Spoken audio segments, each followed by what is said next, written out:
जय हिंद। कंटिन्यू करते हैं हम लोग अपने बायोलॉजी की क्लास को। पिछले क्लास में हम लोगों ने स्टडी शुरू की थी सेंस ऑर्गन्स की, ठीक है, यानी ऑर्गन्स के बारे में पढ़ना शुरू किया था।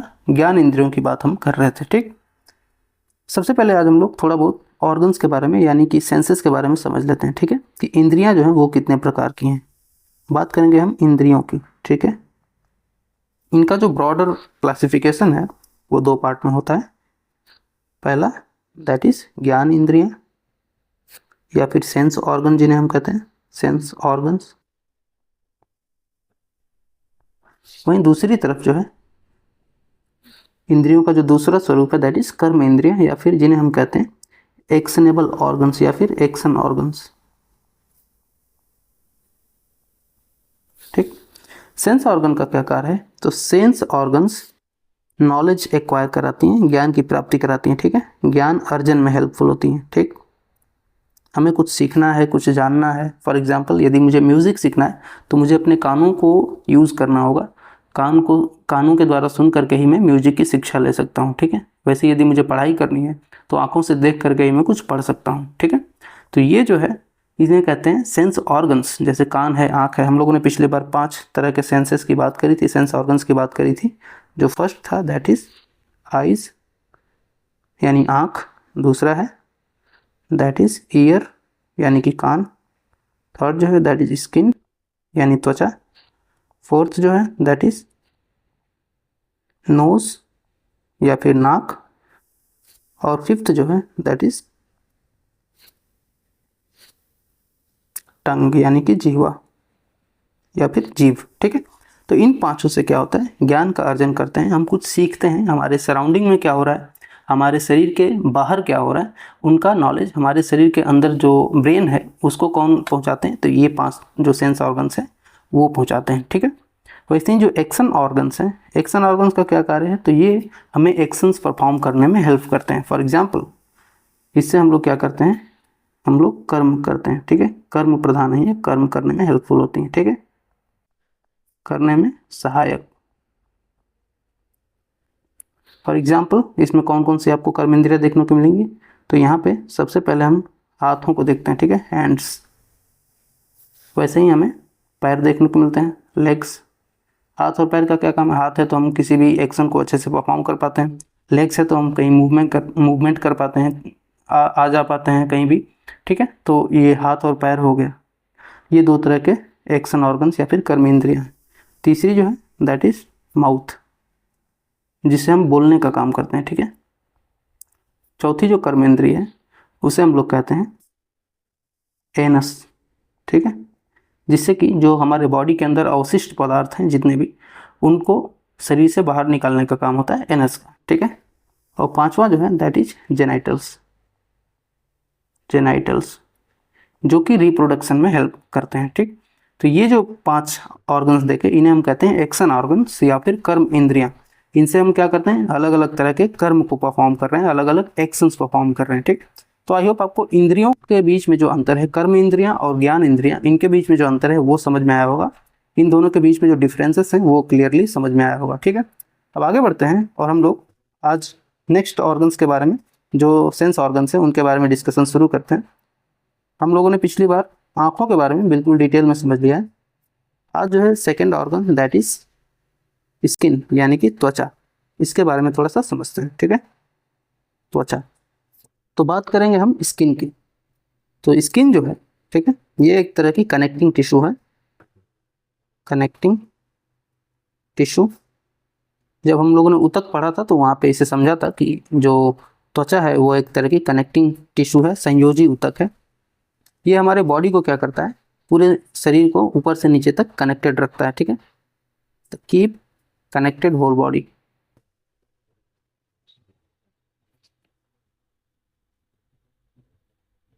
ऊपर से लेकर नीचे तक पूरे शरीर को एक दूसरे से जोड़े रखता है, इसीलिए इसको क्या बोलते हैं? कनेक्टिंग टिश्यू बोलते हैं, ठीक। वैसे ही यदि आप देखेंगे तो हमारे शरीर में बात होगी यदि सबसे बड़े ऑर्गन की, ठीक है, यानी biggest organs of our body, biggest organ. तो सबसे बड़ा ऑर्गन क्या होगा एक मानव शरीर में? तो दैट इज स्किन, यानी कि जो हमारा त्वचा है वही हमारे शरीर की सबसे बड़ी इंद्री है, ठीक है। इससे बड़ा और कोई ऑर्गन नहीं है हमारे बॉडी का। जब हम बात करते हैं कि शरीर के अंदर भी कई सारे ऑर्गन्स हैं, उनमें सबसे बड़ा ऑर्गन कौन है, तो ठीक है, जब हम बात करेंगे शरीर के अंदर ऑर्गन्स की, ठीक है, तो बिगेस्ट ऑर्गन की जब हम बात करेंगे, biggest organ in our body, inside our body, inside our body, यानी हमारे शरीर के अंदर भी तो कई सारे ऑर्गन्स हैं, तो इनमें सबसे बड़ा ऑर्गन कौन है, तो यहाँ पे जो है लीवर सबसे बड़ा ऑर्गन होता है, ठीक है। वहीं पे जब हम बात करते हैं कि हमारे शरीर का सबसे बड़ा ऑर्गन कौन है, वो होता है स्किन, ठीक। आई होप आपको स्किन और लीवर इन दोनों ऑर्गन्स में डिफरेंस समझ में आया होगा। शरीर का सबसे बड़ा ऑर्गन दैट इज स्किन, शरीर के अंदर सबसे बड़ा ऑर्गन तो वो है लीवर, ठीक।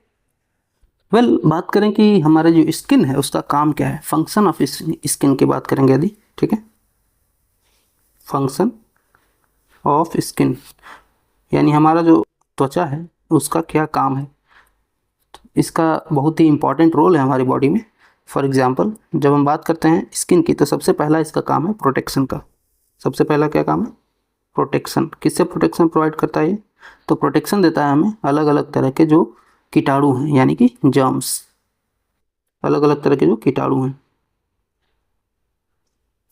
बैक्टीरियाज, ठीक है, यानी रोगाणु जितने भी हैं जो रोग फैलाते हैं, तो इन सब से प्रोटेक्शन का काम कौन करता है, तो ये प्रोटेक्ट करता है स्किन। ये कैसे प्रोटेक्ट करता है, तो देखिए हमारा जो स्किन है इसमें अलग अलग तरह की ग्रंथियां पाई जाती हैं, ग्लैंड्स पाई जाती हैं, और इनसे निकलता है लाइसोसोम। क्या निकलता है, लाइसोसोम, ठीक है। और ये जो लाइसोसोम है ये क्या करता है, ये जितने भी आपको देखने को मिलेंगे जीवाणु रोगाणु, इन सबको क्या करता है, किल करता है, यानी कि मारने का काम करता है, तो किल्स जर्म्स। तो इस तरह से ये हमें प्रोटेक्शन प्रोवाइड करता है। इसके अलावा एक और तरीका है जो है अल्ट्रा वायलेट रेज के साथ। यहाँ पे आपको देखने को मिलेगा कि जो यूवी रेज होती हैं, अल्ट्रा वायलेट रेज, यानी कि जो पराबैंगनी किरणें होती हैं, ठीक है, हिंदी में कहते हैं इसे पराबैंगनी विकिरण, ठीक है। तो पराबैंगनी जो विकिरण होता है ये काफ़ी हार्मफुल होता है। यदि हमारे शरीर पे डायरेक्टली पड़ेगा तो हमारी जो स्किन है उसमें स्किन कैंसर होने का खतरा आपको देखने को मिलेगा। तो इससे रक्षा करने में कैसे हेल्पफुल होता है, तो हमारे शरीर में जो स्किन है ये प्रोड्यूस करता है मेलानिन। क्या प्रोड्यूस करता है, तो स्किन ये प्रोड्यूस करता है मेलानिन। क्या होता है, मेलानिन, ठीक है। मेलानिन एक तरह का केमिकल है, ये जो एक तरह का केमिकल है, ये क्या करता है ये केमिकल, तो ये केमिकल बेसिकली जो पराबैंगनी विकिरण आ रही है, जो अल्ट्रावायलेट रेज आ रही, उनसे हमारे शरीर पे होने वाला जो कैंसर है उसमें हमारी रक्षा करता है, उससे हमें बचाता है, ठीक है। यही आपको देखने को मिलेगा कि जब आप बात करते हैं अफ्रीकन नेशंस की, ठीक है, अफ्रीकन नेशंस की जब बात होगी, अफ्रीकन नेशंस यानी जो अफ्रीकी देश हैं, तो अफ्रीकी देशों में यहाँ पे आपको देखने को मिलेगा कि जो इक्वेटर है उसके साथ ही साथ जो ट्रॉपिक ऑफ कैंसर है और ट्रॉपिक ऑफ कैप्रिकॉन है, यानी कि सूर्य का जो मैक्सिमम मूवमेंट है कैंसर या इक्वेटर से ऊपर और नीचे, यहाँ पे सबसे ज़्यादा आपको देखने को मिलेगा कि सूरज जो है पूरे अफ्रीका में ऊपर से लेकर नीचे तक हमेशा अपनी प्रेजेंस बनाए रखता है। इसलिए जो अफ्रीका के लोग हैं वो क्या होते हैं, सांवले होते हैं। क्यों सांवले होते हैं, क्योंकि जो मेलानिन है उसका रंग कैसा होता है, तो उसका रंग होता है ब्लैक। तो जो ज़्यादा मेलानिन प्रोड्यूस होगा जब हमारे स्किन से, तो हमारे स्किन का कलर कैसा हो जाएगा, ब्लैक हो जाएगा। और जब हमारे स्किन का कलर ब्लैक होता है तो ब्लैक स्किन में, ठीक है, ब्लैक स्किन में यहाँ पे आपको यूवी रेज का जो पेनिट्रेशन है वो देखने को नहीं मिलेगा, ठीक है। तो अल्ट्रावायलेट जो रेज होती हैं उनसे प्रोटेक्शन मिलती है किसको, जिनकी स्किन ब्लैक होती है उनको, ठीक है। वहीं पे जो वाइट स्किन होती है जहाँ पे मेलानिन बिल्कुल कम निकला हुआ होता है, उस पर यदि अल्ट्रावायलेट रेज आएंगी तो वो जल्दी से उसे पेनिट्रेट करेंगी, और जो कैंसर का खतरा है, स्किन कैंसर का खतरा है, वो बहुत ज़्यादा उनमें देखने को मिलता है। तो स्किन कैंसर कहाँ पे देखने को मिलेगा, नॉर्दर्न हेमिस्फीयर में या सदर्न हेमिस्फीयर में ज़्यादा। तो ऑफकोर्स जो highly developed cities, highly developed Nations हैं वो आपको देखने को मिलेंगे नदर्न पार्ट में। तो नदर्न पार्ट में ही आपको देखने को मिलेगा स्किन कैंसर का सबसे ज़्यादा खतरा है। और कौन कौन से कॉन्टिनेंट्स में आपको ज़्यादा देखने को मिलेगा, तो जो यूरोपियन कॉन्टिनेंट्स हैं वहाँ पे देखने को मिलेगा। इसके साथ ही जो साइबेरिया वाला रीजन है जहाँ पे सूर्य कभी लंबवत होता ही नहीं है, हमेशा सूर्य वहाँ पे स्लैंटिंग किरणें, सूर्य की तिरछी किरणें वहाँ पे जाती हैं, तो वहाँ पे आपको ये वाला खतरा देखने को मिलेगा, क्योंकि मेलानिन जो है वो प्रोड्यूस नहीं होता है। तो वो लोग जैसे ही एक्सपोज होंगे सनलाइट में, वैसे ही क्या होगा, उन्हें यूवी जो किरणें हैं उनका खतरा उनको देखने को मिलेगा। ठीक है, तो यहाँ पे जो अफ्रीकन नेशन के साथ जो यूरोपियन नेशंस या फिर जो नॉर्थ हेमिस्फीयर के नेशन है, ठीक है, नॉर्थ हेमिस्फीयर, यहाँ पे आपको देखने को मिलेगा कि मेलानिन सबसे ज़्यादा प्रोड्यूस होता है। ठीक है, मेलानिन कम होता है प्रोड्यूस। ठीक है, इसकी मात्रा कम होगी, और कम होगी तो जो कैंसर है, स्किन कैंसर है, उसका खतरा ज़्यादा देखने को मिलेगा। ठीक, आई होप आपको ये दोनों पॉइंट समझ में आए होंगे कि कैसे कीटाणुओं से रक्षा करता है। लाइसोसोम निकलता है हमारे स्किन से, जो बैक्टीरिया होते हैं, रोगाणु या कीटाणु होते हैं, उनको मार देता है। वैसे ही जो अल्ट्रावायलेट रेज हैं, इनसे लड़ने में मेलानिन का इंपॉर्टेंट रोल देखने को मिलता है। ठीक है, इसके साथ ही एक और इम्पॉर्टेंट फंक्शन है स्किन का, दैट इज नॉन एज, ये करता है मेंटेन हमारे बॉडी को, टेम्परेचर को। ठीक है, क्या करता है, मेंटेन बॉडी टेम्परेचर।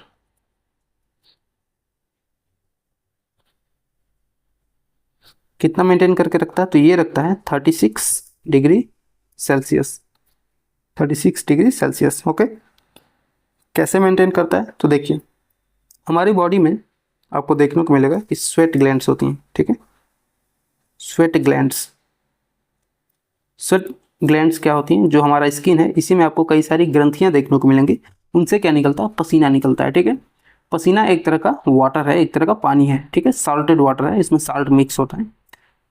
तो जो स्वेट ग्लैंड से जो पसीना निकल रहा है, ये क्या होता है, यहाँ पे इवेपोरेशन की प्रोसेस होती है। जब हवा उसे टच करेगा पसीने को, तो उससे जो पसीना निकला है वो सूख करके उड़ जाएगा इन्वायरमेंट में, और उससे फिर हमारे शरीर को क्या होता है, ठंडक महसूस होती है। हमारा शरीर जो है वो ठंडा होता है, बना रहता है, उसका टेम्परेचर कम होता है। ठीक है, इसके साथ ही एक और इम्पॉर्टेंट फंक्शन हमारे स्किन का है, दैट इज ऑफ एब्जॉर्प्शन। ये क्या है, तो दैट इज एब्जॉर्प्शन। ये कैसा फंक्शन है, तो देखिए हमारा जो स्किन है ये कई सारी चीज़ों को एब्जॉर्ब करता है। फॉर एग्जांपल, कई बार हम ओडोमॉस लगाते हैं। ओडोमॉस क्या होता है, जो मच्छर को भगाने वाली एक दवाई होती है, एक क्रीम की तरह रहेगा, उसे अपने बॉडी पे लगा लीजिए। मच्छर जो है उसकी दुर्गंध से वो हमारे शरीर पे आएगा नहीं, बैठेगा नहीं, वो बैठेगा नहीं तो काटेगा नहीं, काटेगा नहीं तो फिर कोई बीमारी नहीं होगी हमें। ठीक है, तो जो ये ओडोमॉस है, जब हम उसको अपने बॉडी पे लगाते हैं तो उसको एब्जॉर्ब कर लेता है हमारा स्किन, और फिर वो हमारी स्किन पे अपनी जो प्रेजेंस है वो बनाए रखता है। ठीक है, तो एब्जॉर्प्शन में भी आपको देखने को मिलेगा कि अलग अलग तरह की जो मेडिसिन हैं, ठीक है, जैसे किसी को यदि चर्म रोग है तो उसे कई अलग अलग तरह की क्रीम्स देते हैं डॉक्टर, जो अब वो अप्लाई करता है अपने उस अफेक्टेड एरिया पे, जहाँ पे किसी को कोई प्रॉब्लम है स्किन रिलेटेड, उस अफेक्टेड एरिया पे वो अप्लाई करेगा, और धीरे धीरे वो क्या होगी, सही हो जाएगी। तो यहाँ पे स्किन का जो एब्जॉर्प्शन का फंक्शन है वो देखने को मिलता है कि अलग अलग मेडिसिन को स्किन एब्जॉर्ब करता है। इसके साथ ही जैसे हम लोग कई बार मॉइस्चराइजर्स वगैरह लगाते हैं, लोशन और ऑयल लगाते हैं। ठीक है, तो ऑयल हुआ या फिर मॉइस्चराइजर या फिर लोशन हुआ, बॉडी लोशन। ठीक है, तो ये सारी चीज़ें भी एब्जॉर्ब करता है कौन, हमारा स्किन। तो ये कुछ इंपॉर्टेंट फंक्शंस हमने समझ लिए। प्रोटेक्शन का काम करता है, फिर अल्ट्रावायलेट रेज से प्रोटेक्शन करता है, हमारे बॉडी का टेम्परेचर मेंटेन करता है जो स्वेट ग्लैंड्स हैं पसीने से, और फिर एब्जॉर्प्शन का काम करता है। अलग अलग तरह के जो दवाएं हैं, तेल है, बॉडी लोशन से, इन सब एब्जॉर्ब करने का काम करता है स्किन। आई होप आपको जो स्किन का ये फंक्शन है ये क्लियरली समझ में आ गया होगा। अब हम बात करेंगे स्किन के लेयर्स के बारे में। ठीक है, यानी बनावट के बारे में। ठीक, तो that is layer of skin. तो ये भी काफ़ी इंपॉर्टेंट है। ये एक तरह का बेसिकली स्ट्रक्चर है, जो स्किन का स्ट्रक्चर कैसा होता है उसकी बात कर रहे हैं, तो हम उसको यहाँ पे प्रेजेंट करते हैं एक इमेज के थ्रू। तो ये जो स्ट्रक्चर आपको देखने को मिल रहा है ये है स्किन। अब आइए थोड़ा सा इसको हम लोग डिटेल में समझ लेते हैं। सबसे ऊपर वाला जो स्ट्रक्चर है आपको देखने को मिलता है ये स्ट्रक्चर, ठीक है, इसे हम लोग कहते हैं एपिडर्मिस। क्या बोलते हैं, एपिडर्मिस। स्किन का सबसे ऊपरी वाला भाग क्या कहलाता है, that is known as epidermis. Epidermis के नीचे भी एक भाग आपको देखने को मिलेगा पिंक कलर का, ये जो दिख रहा है, तो ये जो पोर्शन है that is known as dermis. सबसे ऊपर की तरफ एपिडर्मिस, उसके नीचे क्या है, उसके नीचे डर्मिस। और डर्मिस के भी नीचे क्या है, तो हाइपोडर्मिस। ठीक है, ये तीन आई होप आपको क्लियरली समझ में आ रहे होंगे स्किन की लेयर। सबसे ऊपर की तरफ क्या है, एपिडर्मिस, उसके नीचे क्या है, डर्मिस, और सबसे नीचे क्या है, हाइपोडर्मिस। ठीक है, ये तीन लेयर, एपिडर्मिस, डर्मिस और हाइपोडर्मिस। ठीक है, अब आइए एक एक करके इनका जो फंक्शन है उनको समझ लीजिए कि किस में क्या चीज़ें प्रेजेंट होती हैं। फॉर एग्जाम्पल जब हम बात करेंगे एपिडर्मिस की, सबसे पहले हम बात कर लेते हैं एपिडर्मिस की। एपिडर्मिस, एपिडर्मिस ये सबसे ऊपर की लेयर है। ठीक है, this is the outer most layer, यानी सबसे ऊपर की लेयर है ऑफ स्किन। तो स्किन की सबसे ऊपर की लेयर कौन सी है, दैट इज एपिडर्मिस। एपिडर्मिस, और क्या इसमें आपको देखने को मिलेगा, तो यहाँ पे आपको किसी भी तरह की ब्लड वेसल्स नहीं देखने को मिलेगी। ठीक है, तो no presence of any blood vessel, blood vessels यानी कोई भी नस यहाँ पे देखने को मिलेगी नहीं, मिलने वाली है। ठीक है, नसें जो है वो डर्मिस में आपको देखने को मिलेगी, नीचे की तरफ देखने को मिलेंगी। ठीक है, ऊपर रहेगा तो चोट लगने का खतरा है, कहीं भी हम चलते हैं दीवार में रगड़ खा गए, सारी की सारी नसें फट जाएंगी। तो इसलिए जो नसें हैं वो नीचे की तरफ आपको देखने को मिलेंगी, जो नीचे की लेयर से वहाँ देखने को मिलेंगे। ठीक है, ऊपर की तरफ नहीं। ठीक, इसके साथ ही साथ यहाँ पे मेलानिन फॉर्मेशन होता है। क्या होता है, मेलानिन फॉर्मेशन। ठीक, और मेलानिन का काम क्या था, तो हमने देखा अल्ट्रावायलेट जो रेज होती हैं इनसे प्रोटेक्शन देता है, से प्रोटेक्शन। और अल्ट्रावायलेट रेज की वजह से ही, दिस मेलानिन की फॉर्मेशन की वजह से ही जो एपिडर्मिस का कलर है वो कैसा दिखाई देता है, तो ब्लैक। ठीक है, या फिर जिसे हम कहते हैं सांवला। तो जो ब्लैक रंग होता है स्किन का वो किसकी वजह से होता है, तो वो होता है मेलेनिन की प्रेजेंस की वजह से। नेक्स्ट जो था दैट इज सेकेंड जो लेयर थी दैट इज डर्मिस। ठीक है, डर्मिस के बारे में देखते हैं। तो जो डर्मिस है ये सेकेंड लेयर है। ठीक है, second layer of skin, skin की ये दूसरी लेयर है। ठीक, यहाँ पे आपको देखने को मिलेगा कि अलग अलग तरह की जो ग्लैंड्स हैं और जो बालों की ओरिजिन है, यानी कि जो हेयर्स हैं इनकी आपको ओरिजिन देखने को मिलेगी।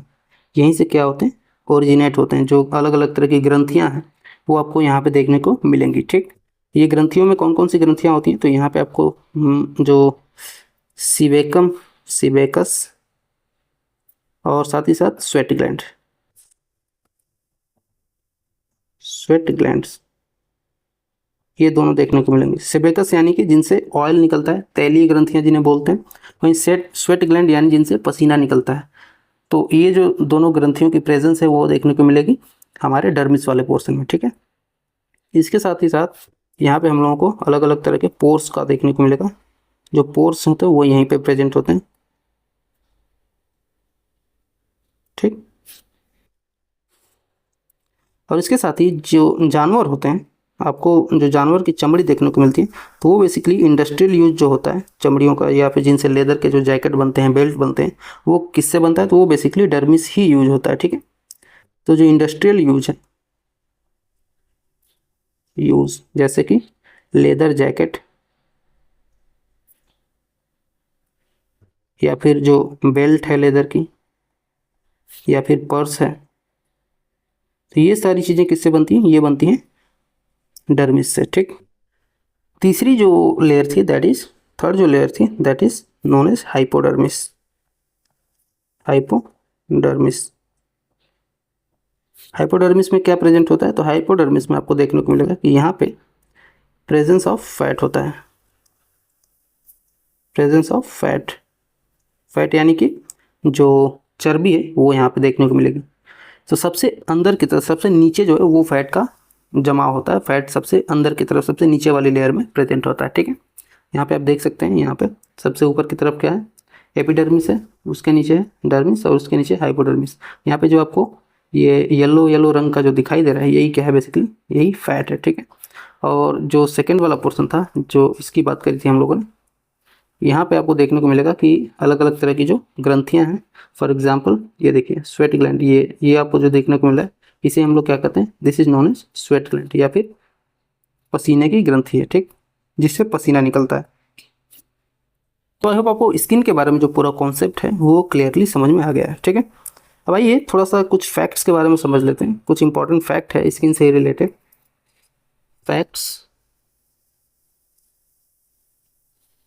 जैसे कि जब हम बात करेंगे सबसे पतले स्किन की यानी कि थिनेस्ट,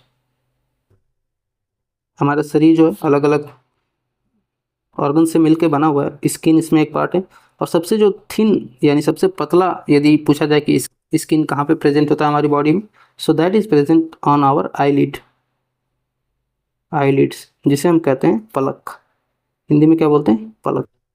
तो पलकों पे जो आपको चमड़ा देखने को मिलता है वो सबसे ज़्यादा पतला होता है, थिनेस्ट होता है, ठीक है। वैसे ही जब हम बात करेंगे सबसे थिक, हमारे बॉडी में कहीं ना कहीं थिकेस्ट पार्ट भी होगा स्किन का, तो वो आपको देखने को मिलेगा जो हमारा तलवा होता है यानी कि सोल होता है पैर का, और जो हमारा हाथ की हथेली होती है जिसे हम पाम कहते हैं। तो हथेली और तलवे इन दोनों पे जो चमड़ा देखने को मिल रहा है वो सबसे मोटा है, ठीक है। और आम तौर पे जो हम लोगों को रेंज देखने को मिलता है स्किन का, तो स्किन की जो थिकनेस का रेंज है, थिकनेस रेंज वो हमें देखने को मिलेगा तकरीबन 0.5 मिलीमीटर से लेकर के 2 मिलीमीटर तक, ठीक है। तो ये जो है ये बेसिकली रेंज है स्किन के पतले होने की और मोटे होने की, ठीक। तो ये पूरा स्किन के रिलेटेड पूरा कॉन्सेप्ट था। एक बार आप स्किन को यहाँ पे देख करके 3D में भी समझ लीजिए कि स्किन बेसिकली दिखाई कैसा देता है, ठीक। तो ये देखिए ये जो आप पोर्शन देख रहे हैं ये बेसिकली है स्किन, ठीक है। इसे ही हम लोग कहते हैं स्किन। ये स्किन का 3D स्ट्रक्चर है, यहाँ पे आप देख सकते हैं कि सारी अलग अलग इसमें ऊपर की तरफ जो है दैट इज एपिडर्मिस, उसके नीचे आपको डर्मिस देखने को मिलेगा, और सबसे नीचे जो है दैट इज फैट, फैट का यहाँ पे जमा हुआ आपको देखने को मिलेगा। पीले रंग का जो दिख रहा है वो फैट है। यहाँ रेड कलर का जो देखने को मिल रहा है आपको ये बेसिकली सीबेकस ग्लैंड है जिनसे तेल निकलता है हमारे बॉडी में, ठीक है। तो तेली ग्रंथियाँ हैं, और यहीं पे जो ये पीले रंग का गुच्छा जो दिखाई दे रहा है ये क्या है, ये स्वेट ग्लैंड है जिससे पसीना निकलता है, ठीक है। तो पसीना निकलने वाली ग्रंथियाँ, इसके साथ ही साथ जो ऑयल प्रोड्यूसिंग ग्लैंड्स हैं वो आपको देखने को मिलेगा जो डर्मिस वाला पोर्शन है उसी में, और डर्मिस वाले पोर्शन का ही जो इंडस्ट्रियल यूज होता है वो हम लोगों ने देखा। एपिडर्मिस जो है सबसे ऊपर वाली लेयर है, सबसे पहली लेयर, ठीक है। और सबसे नीचे की तरफ जो है वो है हाइपोडर्मिस जिसमें कि फैट का डिपोजिशन होता है, ठीक। तो ये स्किन की 3 लेयर्स थी। आई होप स्किन जो है आपको क्लियरली अच्छे से समझ में आ गया होगा, 3D में देख करके और भी क्लैरिटी आई होगी आपको, ठीक। अब आगे बढ़ते हैं, समझते हैं अपने नेक्स्ट ऑर्गन है उसके बारे में। तो जो नेक्स्ट ऑर्गन है दैट इज ईयर, जिसे हम कहते हैं कान। तो तीसरा जो ऑर्गन हम पढ़ने वाले हैं दैट इज ईयर। हिंदी में से क्या कहते हैं, कान कहते हैं, संस्कृत में से कहते हैं कर्ण, ठीक है। तो ये इसका अलग अलग नाम है, कान, कर्ण। ये ईयर के बारे में बात हो रही है। इसका मुख्य जो काम है हम सबको पता है कि हेल्प्स इन हियरिंग, ठीक है, सुनने में काम करता है, कुछ भी सुनना है उसमें ज़्यादा हेल्पफुल होता है, ठीक। अब आइए थोड़ा इसके स्ट्रक्चर को देखते हैं, जो कान का स्ट्रक्चर है उसको समझते हैं। बात करेंगे हम लोग स्ट्रक्चर ऑफ ईयर, यानी जो कान है उसकी बनावट के बारे में समझते हैं। सबसे पहले इसका एक इमेज यहाँ पे देखते हैं।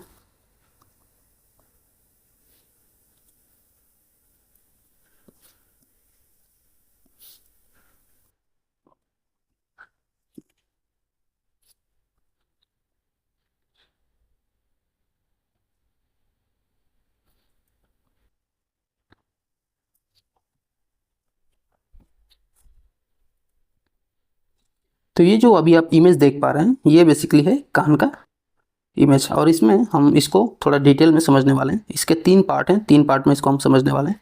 सबसे पहला जो पार्ट है दैट इज एक्सटर्नल पार्ट, ठीक है, एक्सटर्नल स्ट्रक्चर या एक्सटर्नल पार्ट। उसके बाद हम आएंगे next that is middle part of the year, ठीक है, यानी बीच वाला भाग। और फिर सबसे लास्ट में हम लोग एकदम अंदर की तरफ जाएंगे तो वो होता है इंटरनल पार्ट। अब यहाँ पे सब कुछ आपको देखने को मिलेगा। फॉर एग्जांपल जब हम बात करेंगे एक्सटर्नल की, तो ये जो आपको पोर्शन दिखाई दे रहा है दिस इज एक्सटर्नल। यहाँ पे सबसे बाहर की तरफ ये जो दिख रहा है इसे हम लोग कहते हैं एक्सटर्नल पार्ट है ये। वहीं पे जो आपको कैनाल दिख रही है ये अंदर की तरफ, ये है मिडिल, ठीक है। और इसके अंदर के बाद सबसे अंदर की तरफ जाएंगे तो वो हो जाएगा इंटरनल पार्ट। तो यहाँ वाला जो स्ट्रक्चर दिख रहा है ये है इंटरनल पार्ट, ठीक है। अभी हम लोग इसको थोड़ा सा डिटेल में समझेंगे, हर एक चीज़ का क्या काम है, कैसे फंक्शन करता है काम, ठीक। सबसे पहले बात करेंगे हम लोग एक्सटर्नल पार्ट की। So external part of year, external part of year, ठीक। इस इमेज को हमें यहाँ रखना चाहिए ताकि हम इसको देख करके डिटेल में समझते रहें। ये इमेज काफ़ी इम्पोर्टेंट है, ठीक।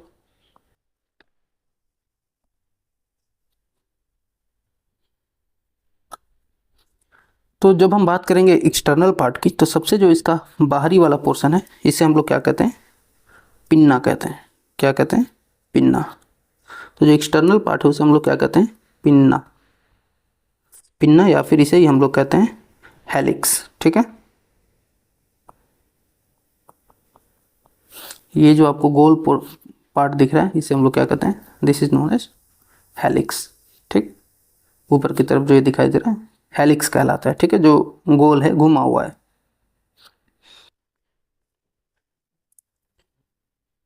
इसका जो मुख्य काम हुआ करता था वो था बैलेंस बनाने का हमारी बॉडी का, ठीक है। तो it maintain balance of body,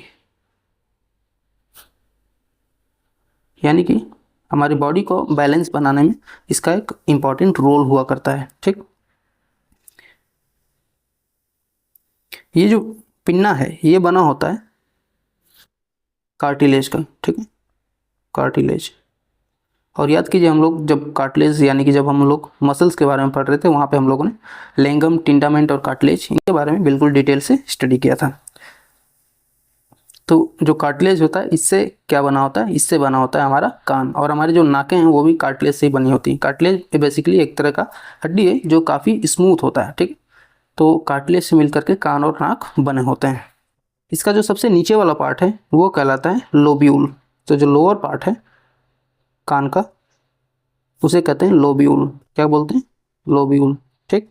यहाँ पे जो ये नीचे की तरफ जो दिख रहा है इसे हम लोग क्या कहते हैं, लोब्यूल, जिसमें अक्सर जो माताएं होती हैं, जो स्त्रियां होती हैं, वो उसमें क्या करती हैं, किसी एक तरह का विशेष तरह का झुमका या कोई आभूषण उसमें पहनती हैं, वो क्या कहलाता है, लोब्यूल कहलाता है। वहीं ऊपर वाला जो पोर्शन है, अपर पार्ट जो है, उसको हम लोग देखा कि वो कहलाता है हेलिक्स, ठीक है। जो अपर पार्ट है वो कहलाता है हेलिक्स, ठीक। तो ये एक्सटर्नल पार्ट था जो हम लोगों ने समझा अभी। एक्सटर्नल पार्ट के बाद जो है नेक्स्ट जो है दैट इज मिडिल पार्ट। और जो मिडिल पार्ट है उसमें हम लोगों को कुछ ज़्यादा समझना नहीं है। जो मिडिल पोर्शन है, मिडिल पार्ट ऑफ ईयर, वहाँ पे हमें बहुत ज़्यादा कुछ नहीं देखना है, बल्कि यहाँ पे सिर्फ और सिर्फ एक कैनाल पाया जाएगा, एक नली होगी, ठीक है। तो इंटरनल कैनाल एक तरह का रास्ता है, यहाँ पे आप देख पा रहे हैं ये जो रास्ता अंदर जा रहा है इसे हम लोग क्या कहते हैं, ये कहलाता है मिडिल पार्ट, ठीक है। तो मिडिल पार्ट में बहुत ज़्यादा कुछ नहीं है, मिडिल पार्ट में सिर्फ और सिर्फ एक तरह का रास्ता है, एक तरह की जो कैनाल है वो देखने को मिलेगी, ठीक। जो नेक्स्ट है दैट इज इंटरनल पार्ट। जो ये पोर्शन आपको देखने को मिल रहा है ये है internal part of the year. यहाँ पे आपको कई इंपॉर्टेंट चीज़ों के बारे में समझना है। सबसे पहला जो है दैट इज ईयर ड्रम। सबसे पहला क्या है, ईयर ड्रम, जिसे हम लोग कहते हैं हिंदी में कान का पर्दा, ठीक है। पर्दा, पर्दा क्या होता है, तो यहाँ पे देखिए जो ये कैनाल आ रही है ना, ठीक है, ये जो कैनाल हमने देखा, इस कैनाल को डायरेक्टली यहाँ पे ओपन नहीं किया जाता है। अंदर जा करके यहाँ पे आपको एक तरह की एक कवरिंग मिलेगी, एक पर्दा मिलेगा, इसी को हम लोग कहते हैं ईयर ड्रम या फिर कान का पर्दा कहते हैं, ठीक है। ये पर्दा क्यों होता है, क्योंकि जो साउंड वाइब्रेशन है ये बहुत तेज, जो ईयर ड्रम है ये वाइब्रेट करता है। जब भी हम कोई आवाज़ सुनते हैं ना तो ये क्या करता है, वाइब्रेट करता है, ठीक है, इट वाइब्रेट्स। तो इसके जो वाइब्रेशन है इससे क्या होता है कि जो साउंड है, ठीक है, वो साउंड का जो एम्पलीट्यूड है वो यहाँ पे आपको देखने को मिलेगा कि ये जो साउंड का एम्पलीट्यूड है ये ट्रांसफ़र होगा इस कोकिया में। ये जो सेकंड पोर्शन आपको देखने को मिल रहा है इसे हम लोग कहते हैं कोकिया। और यहाँ कोकिया में जो है ये ट्रांसफर होता है, यहाँ से जो भी साउंड प्रोड्यूस होगा वो यहाँ से ऑसिलेट होकर के और ये जाता है कोकिया में। ठीक है, तो नेक्स्ट जो पोर्शन है दैट इज कोकिया। ईयर ड्रम है, ईयर ड्रम के बाद क्या है दैट इज कोकिया। और कोकिया बेसिकली क्या काम करता है, तो कोकिया एक तरह का स्पाइरल, ये कैसा है देखने में कैसा दिखता है, तो ये स्पाइरल होता है। ठीक है, ये देखने में स्पाइरल होगा और इसके अंदर एक तरह का फ्लूइड भरा होता है। ठीक है, फ्लूइड भरा होता है। यहीं पे आपको जो ब्रेन की नर्व्स हैं, ठीक है, हियरिंग नर्व्स हैं जो जिनसे हम सुनते हैं, वो यहाँ पे आपको देखने को मिलेंगी। ठीक है, हियरिंग नर्व्स। और ये जो है हियरिंग नर्व्स ये कनेक्टेड होती हैं कोकिया से। और कुछ भी जो आवाज़ हम लोगों ने आवाज़ सुनी वो कान के पर्दे से वाइब्रेट होगी, वाइब्रेट होने के बाद वो ट्रांसफ़र होती कोकिया में। कोकिया से वो क्या हो फिर आगे बढ़ाया जाएगा, जो हियरिंग नर्व्स हैं उनके द्वारा कहाँ पे बढ़ा के उसको भेजा जाता है, तो वो जाता है ब्रेन के पास। ठीक है, तो हियरिंग नर्व्स क्या करती हैं, जो साउंड वाइब्रेशन होता है, ठीक है, साउंड वाइब्रेशन इसको ट्रांसफ़र करती हैं ब्रेन तक। ठीक है, तो जो ब्रेन है वहाँ तक ट्रांसफ़र करने का काम किसका है, तो वो होता है कोकिया का। ठीक है, तो ये इंटरनल पार्ट का काम है। सबसे जो अंदर की तरह जो पार्ट आपको देखने को मिल रहा है ये इसी का काम है। ये क्या करता है कि जो आवाज़ हमने सुना वो पर्दे पे आती है, पर्दे से वो वाइब्रेशन चेंज होता है, वो कोकिया में जाता है। कोकिया उसको क्या करता है, जो नर्व्स हैं, हियरिंग नर्व्स हैं, उसको ले करके वो ब्रेन तक लेके जाती हैं। ठीक है, यहीं पे आपको एक ट्यूब भी देखने को मिलेगा जिसको हम लोग बोलते हैं यूस्टेशियन ट्यूब। ये देख रहे हैं आप, ये जो है ये बेसिकली आकर के बाहर मुख से हमारा जो माउथ है उससे कनेक्टेड होता है। ठीक है, अब ये इस ट्यूब का क्या काम है, तो ट्यूब ये बेसिकली मेंटेन करता है कि जो भी हम आवाज़ सुन रहे हैं, ठीक है, जैसे ये जो हम लोगों ने कैनाल देखा इस रास्ते से आवाज़ें आती हैं। अब सपोज कीजिए कि अचानक से कोई एक आवाज़ है, सपोज कीजिए कोई ब्लास्ट हो, बम ब्लास्ट हो, और अचानक से कोई तेज़ ऐसी आवाज़ हो जिससे आप डर जाएं या फिर आप को झटका लगे या फिर आप चौंक जाएं, तो ऐसे में क्या होता है कि हमारा जो मुख होता है, हमारा जो माउथ होता है वो खुल जाता है। ठीक है, और माउथ जो खुलता है उससे क्या होता है कि यहाँ पे जो प्रेशर है, प्रेशर डिफरेंस वो मेंटेन कर लिया जाता है। जैसे ही माउथ खुलेगा वो प्रेशर डिफरेंस को यहाँ पे बैलेंस करेगा, जिससे कि जो आवाज़ यहाँ से कैनाल से अंदर की तरफ गई है उससे हमारा जो कान का पर्दा है वो फटे ना, वो डिस्टर्ब ना हो। क्योंकि यहाँ पे हमने पहले ही बात करा कि जो आवाज़ आ रही है उसका जो एम्पलीट्यूड है वो यहाँ पे हेल्प करता है कि जो ये पर्दा है वो वाइब्रेट करे। लेकिन अचानक से यदि बहुत तेज़ फ्रीक्वेंसी की या बहुत तेज़ एम्पलीट्यूड की आवाज़ यदि अंदर आती है तो हमारे कान के पर्दे का फटने का डर रहता है। ठीक है, ऐसे में जो ये यूस्टेशियन ट्यूब है ये क्या होता है, ओपन हो जाता है। और ये जो ट्यूब ओपन होता है उससे क्या होता है कि जो प्रेशर है वो बैलेंस होता है, जिससे हमारे कान के जो पर्दे हैं वो काफ़ी सुरक्षित रहते हैं। ठीक है, अब आइए थोड़ा सा ये जो कान का पूरा स्ट्रक्चर हमने देखा इसको 3D में समझ लेते हैं कि कैसा ये दिखाई देगा।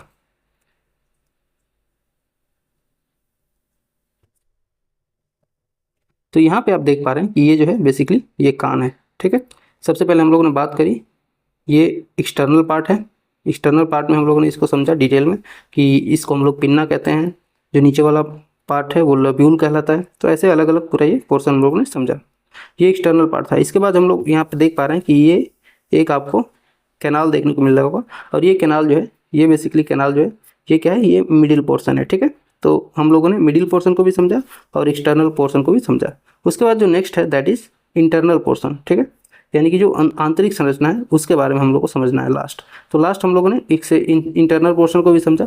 यहाँ पे हम लोगों ने अलग अलग चीज़ों को समझा, एक एक करके हम यहाँ भी इसको भी देख लेते हैं।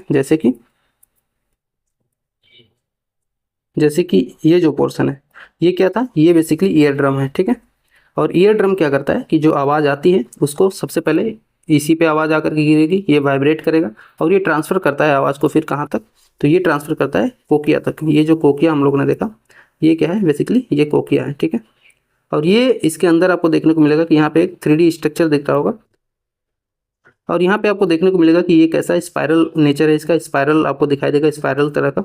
और ये कनेक्टेड होता है जो नर्व्स होती हैं उनसे। तो जो वाइब्रेशन ईयर ड्रम के थ्रू इस पे आया है ये वाइब्रेशन उन नर्व के थ्रू ब्रेन तक जाएगा, और ब्रेन फिर एनालाइज करके समझ करके बताएगा कि तुम क्या सुन रहे हो, जो आप समझ रहे हो। ठीक है, तो वो सारी चीज़ें कैसे फंक्शन करती हैं इस कोकिया के द्वारा। ठीक है, तो ये कोकिया था। वहीं पे हम लोगों ने एक और चीज़ देखी जो इधर बाहर की तरफ आ रही है, ये बेसिकली यूस्टेशियन ट्यूब है जो कि हमारे माउथ से, हमारे मुख से कनेक्टेड होती है।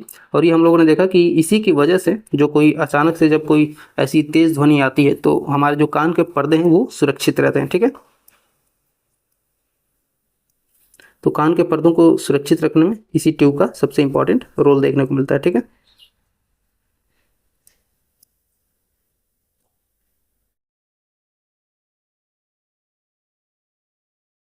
तो यहाँ पे हम लोगों ने कान के बारे में भी बिल्कुल डिटेल में समझ लिया। अब आइए थोड़ा सा कुछ फैक्ट भी समझ लेते हैं कान से ही रिलेटेड।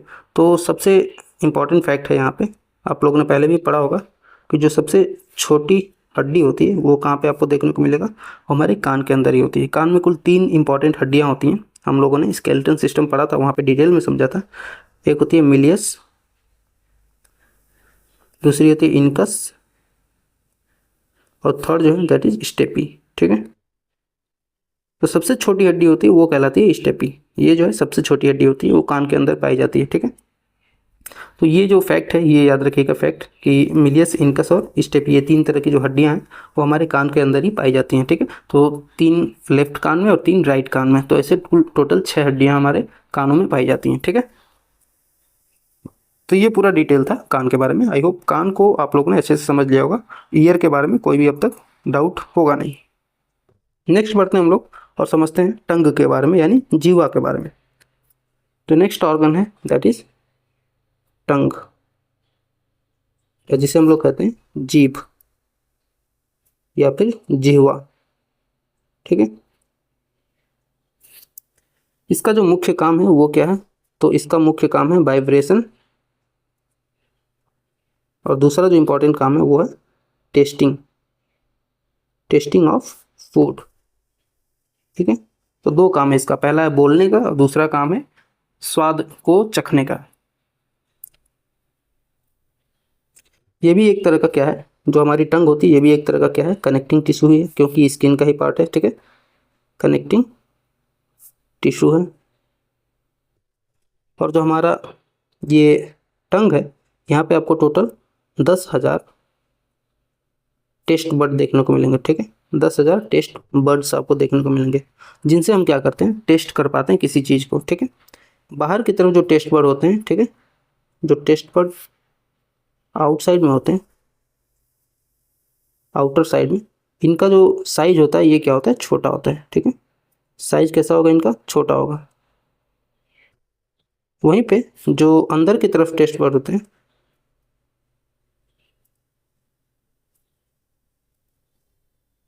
ये काफ़ी आपको बड़े देखने को मिलेंगे। ठीक है, तो बिग इन साइज।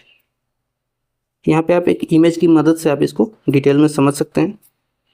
तो ये आपको जो देखने को मिल रहा है ये है बेसिकली टेस्ट बर्ड्स देखने को मिल रहा है। ये छोटे छोटे छेद आपको जो देखने को मिल रहे हैं ये क्या है, बेसिकली ये टेस्ट बर्ड्स हैं। बाहर की तरफ आपको बहुत ही छोटे छोटे फॉर्म में आपको देखने को मिलेंगे, वहीं अंदर की तरफ इनका साइज जो है वो काफ़ी बड़ा होता है। ठीक, वेल इसके साथ ही कई सारे एरिया भी हैं जो डिसाइडेड होते हैं हमारे जीभ के ऊपर ही कि किस एरिया में आपको कौन सा टेस्ट महसूस होगा। फॉर एग्जांपल जो हमारी जीभ है इसमें सबसे जो नीचे की तरफ ये पोर्शन आपको दिख रहा है, ये रिस्पॉन्सिबल होता है स्वीट के लिए। ठीक है, स्वीट टेस्ट, तो जो स्वीट का टेस्ट है वो कौन बताता है, सबसे नीचे वाला पोर्शन है। ठीक, वहीं पे जो स्वीट के इस साइड में आपको देखने को मिलेगा दोनों तरफ, ये बेसिकली आपको बताता है सॉल्टी टेस्ट। ठीक है, यानी जो नमकीन वाला टेस्ट है, नमकीन वाला जो पोर्शन है उसको बताता है। ठीक, यदि आप कुछ नमकीन खाएंगे तो उसका जो आभास है वो कहाँ पे होगा, तो जस्ट स्वीट वाले के जस्ट ऊपर आपको। ठीक, इसके थोड़ा और ऊपर जाएंगे तो आपको यहाँ पे जो पोर्शन है ये आपको दिखाया जाएगा, ये वाला जो पोर्शन है ये बेसिकली एक्सप्लेन करता है या फिर बताता है खट्टेपन को। ठीक है, सौर या फिर खट्टापन। तो 3 तरह के हम लोगों ने देख लिया, पहला है स्वीट, सबसे नीचे की तरफ मीठे का स्वाद आपको पता चलेगा। उसके ऊपर जाएंगे तो साल्टी यानी नमकीन पदार्थों का स्वाद आपको पता चलेगा। इसके ऊपर जाएंगे तो आपको खट्टे पदार्थों का स्वाद आपको देखने को मिलेगा। ठीक है, जो खट्टे पदार्थ होते हैं उनका स्वाद आपको देखने को मिलेगा। और सबसे ऊपर की तरफ यहाँ पे एकदम जाएंगे तो यहाँ पे जो स्पाइसी फूड होते हैं या फिर जो तीखे फूड होते हैं, ठीक है, तीखे का, तो वो आपको कहाँ देखने को मिलेगा, उसका जो टेस्ट होता है वो ऊपर की तरफ होता है। वहीं जो बीच वाला पोर्शन है ये नो टेस्ट जोन है। ये क्या है, नो टेस्ट जोन, यानी यहाँ भी किसी तरह का आपको टेस्ट नहीं पता चलेगा यदि बीच में एकदम कुछ रख करके खाएंगे तो, ठीक है।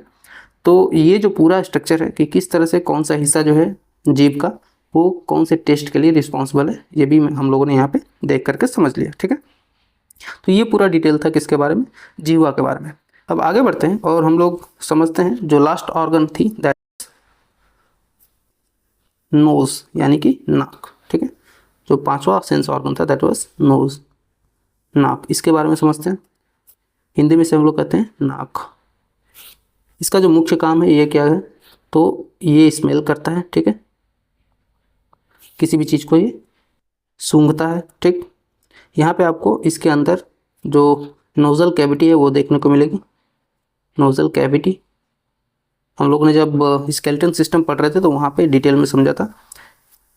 इसको एक इमेज के हिसाब से हम लोग यहाँ पे एक्सप्लेन करते हैं।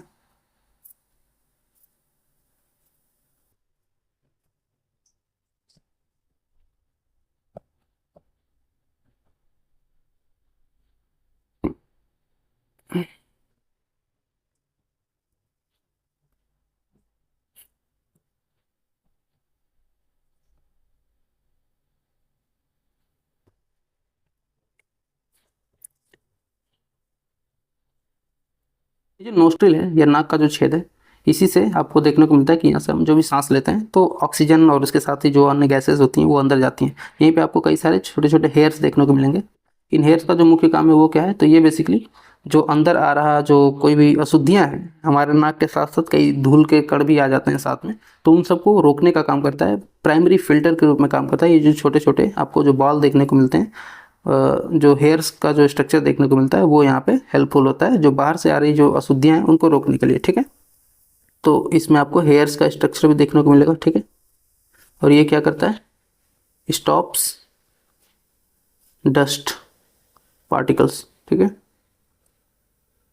यहाँ पे नाकों पे आपको देखने को मिलेगा इसके अंदर म्यूकस ग्लैंड भी होता है, ठीक है, म्यूकस ग्लैंड, जिससे कि म्यूकस रिलीज होता है और उससे क्या होता है कि जो भी बाहर से धूल आ रही होती है वो उसमें चिपक करके और एक सॉलिड सॉलिड स्ट्रक्चर के रूप में फॉर्म हो जाता है जो धूल है वो, ठीक है। तो ये हम लोगों को म्यूकस ग्लैंड देखने को मिलता है नाक के अंदर ही, ठीक है। फिर जब हम हवा लेते हैं जो नाक के सहारे ये हमारे फेफड़े में जाता है और बाकी रेस्पिरेशन में हम लोगों ने इसको बिल्कुल डिटेल में जो पूरा प्रोसेस है इसके आगे का जो लैरिंग्स हैं, फेरिंग्स हैं, वॉइस बॉक्स है, कैसे ये हमारे फेफड़े के अंदर जाता है, फेफड़े में वहाँ पे कैसे ऑक्सीजन और कार्बन डाइऑक्साइड का एक्सचेंज होता है, ये सारी चीज़ें हम लोगों ने रेस्पिरेशन में बिल्कुल डिटेल में समझ ली थी। तो ये हम लोगों ने सारी इंद्रियां जो हैं उनको आज डिटेल में कवर कर लिया। जो बची हुई 4 इंद्रियां थी उनको हम लोगों ने आज समझ लिया, ठीक है। अब मिलेंगे अगले क्लास में, तब तक के लिए जय हिंद।